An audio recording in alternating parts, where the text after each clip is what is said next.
हा चंद्र तुझ्यासाठी, ही रात तुझ्यासाठी, आरास ही ताऱ्यांची गगनात तुझ्यासाठी.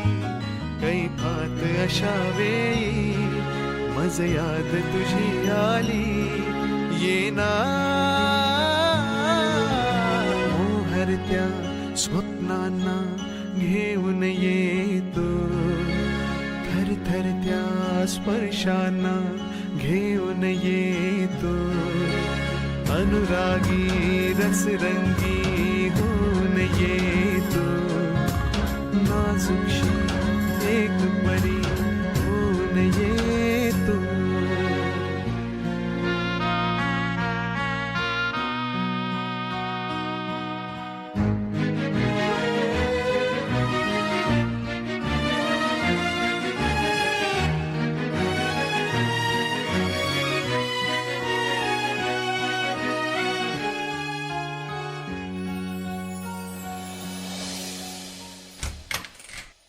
अरे यार, रेंजला पण ना. हा बेटर.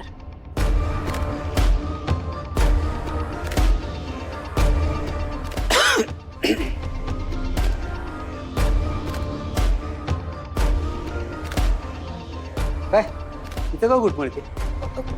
घुटमळते कुठे मी? ते काय नाही, फोन करायचा होता ना, फोन लावत होते. बस आतमध्ये कर कॉल. पॉप्स, एकतर ना आपलं घर एवढूच आहे, त्यात मी जरा फोनवर बोलले ना तर नुसता घरात नाही अख्ख्या बिल्डिंग मध्ये आवाज जातो माझा. आणि प्रायव्हसी नावाची पण काही गोष्ट असते की नाही. मला एक प्रायव्हेट कॉल करायचा होता आणि मला अख्ख्या जगाला ओरडून नाही सांगायचंय, ऐका हो ऐका, एसी फोन करतेय. प्रायव्हेट कॉल होता. शेषशी बोलायचं ना म्हणजे माहितीये बोलून काही उपयोग नाहीये, तरी हा बोलतो मी या पोरीशी काही कळत नाही.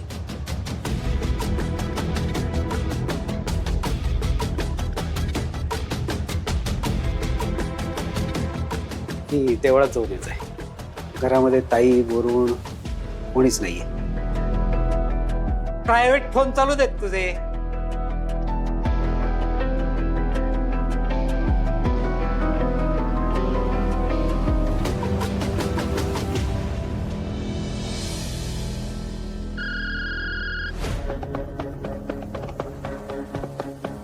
हॅलो. Hello uncle.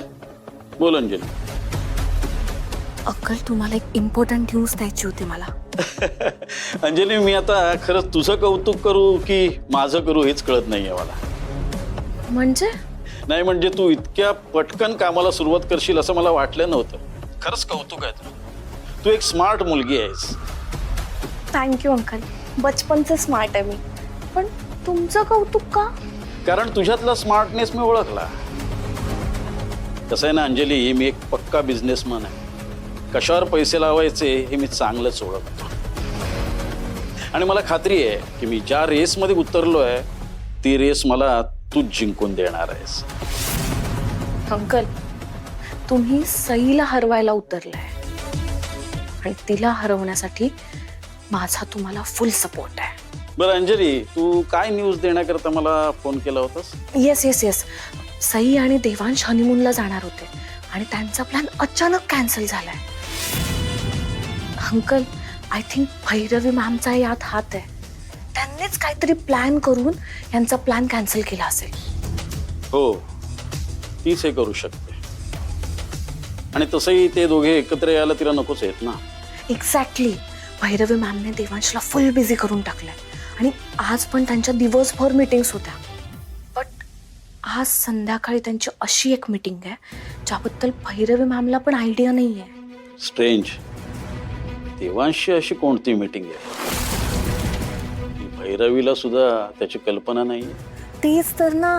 माझ्यासाठी पण अंकल हे सरप्रायझिंग होतं, कारण देवांशच्या ऑलमोस्ट सगळ्या कामांबाबतीत भैरवी मॅमना माहीतच असतं.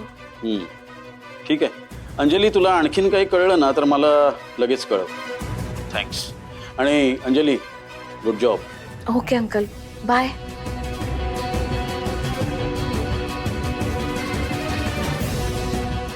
देवांशी अशी कोणती मीटिंग आहे की जी भैरवीला पण माहित नाही? भैरवीने देवांशला एवढं बिझी केलंय कामामध्ये की त्याचा हनीमून पण कॅन्सल झाला. Oh yes yes yes yes, now I got it. हा, देवांशी ही ऑफिशियल मीटिंग नाहीये, तर त्याची पर्सनल मीटिंग आहे आणि ती सुद्धा सई बरोबर. Yes, I got it. ला ला ला ला ला ला.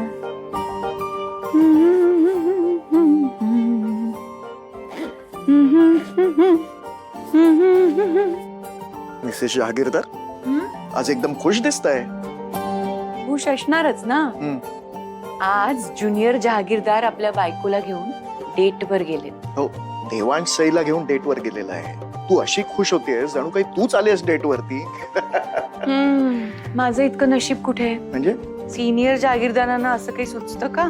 सुचत फक्त तुलाच कुठेही यायचं नसतं. अरे जरा कधी मी प्रेमाने विचारलं की आपण फिरायला जाऊया तर काय म्हणतेस? आता मुलांचं वय आहे बाहेर फिरायला जाण्याचं, बरोबर ना? मग काय खोटं आहे का ते? नाही खरं आहे, पण उगाच मला दोष देऊ नकोस. मी तुला डेट वर घेऊन जायला एका पायावरती तयार आहे, पण तूच येत नाहीस. हा आता मुलं खुश असली म्हणजे झालं ना. मिळतं आपल्याला समाधान. आणि काय हवंय? देवांश सई बरोबर फिरायला गेला हे ऐकल्यानंतर मला देखील खूप बरं वाटलं. म्हटलं हनीमूनला नाही तर नाही, पण एकत्र वेळ तर घालवतायत हेही नसे थोडं की. हो ना. हनीमूनला जाता येणार नाही असं कळल्यावर देवांशचा चेहरा असा पडला होता. मग मीच सुचवलं त्याला. मी म्हटलं दूर कुठे नाही तर नाही, जवळ कुठेतरी घेऊन जा ना सईला. आज सई सुद्धा खूप खुश आहे. इतकी सुंदर दिसत होती. देवाचीच कृपा आहे सगळी. झालं. तुझ्या त्या देवाला याच्यात ओढल्याशिवाय तुला चैन पडत नाही का ग? तुम्ही उगाच माझी चेष्टा करू नका. खरंच म्हणते मी, सगळी देवाचीच कृपा आहे. तुम्हाला नाही माहिती, पण देवांश आणि सईनी आता एकत्र येणं खूप महत्वाचं आहे. काय म्हणतेस तू? म्हणजे काही झालंय का?